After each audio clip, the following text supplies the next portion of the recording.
I'm here with NRL Head of Football, Todd Greenberg. Todd, first of all, can you tell us what the injury surveillance report actually is? Well, it's an important document and it's several months compiling the detail, and what it is a report for all 16 clubs that takes into account injury surveillance over the course of a season. Really important. It goes really to player safety for all of our clubs, and it also gives our clubs an opportunity to benchmark themselves against their counterparts across every metric in the game. And ultimately, it's what we're all looking for, which is player safety. Is it the first of its kind? Certainly it's a collaborative effort. So what it is, it's our football operations department here at the NRL working closely with the high performance and medical staff at all 16 clubs, and using the professionalism of Dr. Donna O'Connor from Sydney University, who helps us put this report together. And it's we're talking 75 pages of data that goes to clubs that gives them benchmark information across every injury across the game. And it goes right down to the specifics of ankle and ligament sprains right through to concussion. We went into a lot of detail about match recovery times. We've done a lot of analysis on that. It will certainly help us shape our thoughts on interchange into the future. And it helps us make decisions based on facts, not on innuendo. There's one thing that we're not short on in rugby league, and that's people's opinion.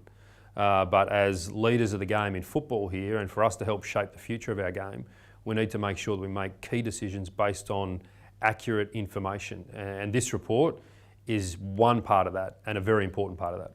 Well, player safety seems to be the key issue here. How is the NRL and the clubs going to use the data to reduce injuries across the game? Well, first of all, it gives us baseline information to see where trends are being set in the game. And that's fundamentally important for us. It helps us make decisions in other key areas like rules and interpretations, because again, player safety is at the forefront of what we do.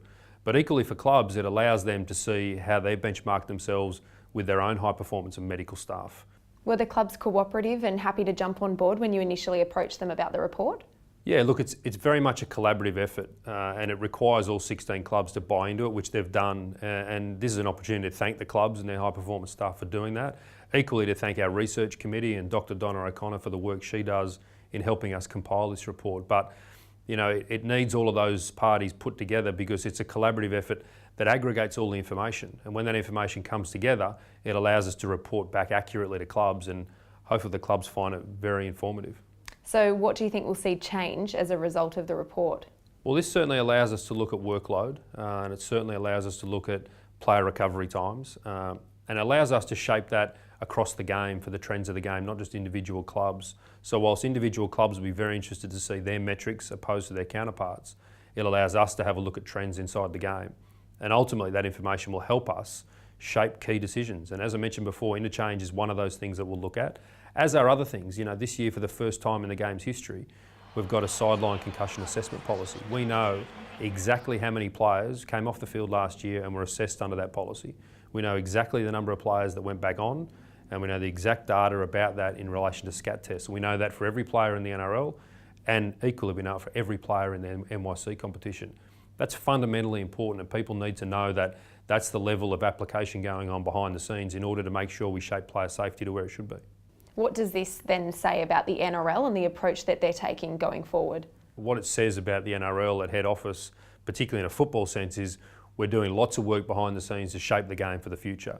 And people have heard me say this before, that clubs are there to win games and coaches are there to win games for their clubs. Our roles are very different. Our role is to make the game the greatest it can possibly be, and also make sure players are as safe as they possibly can be. And this is just one part of that step in the evolution to make sure the game's the most professional it can be off the field. Well, thank you, Todd, for joining us.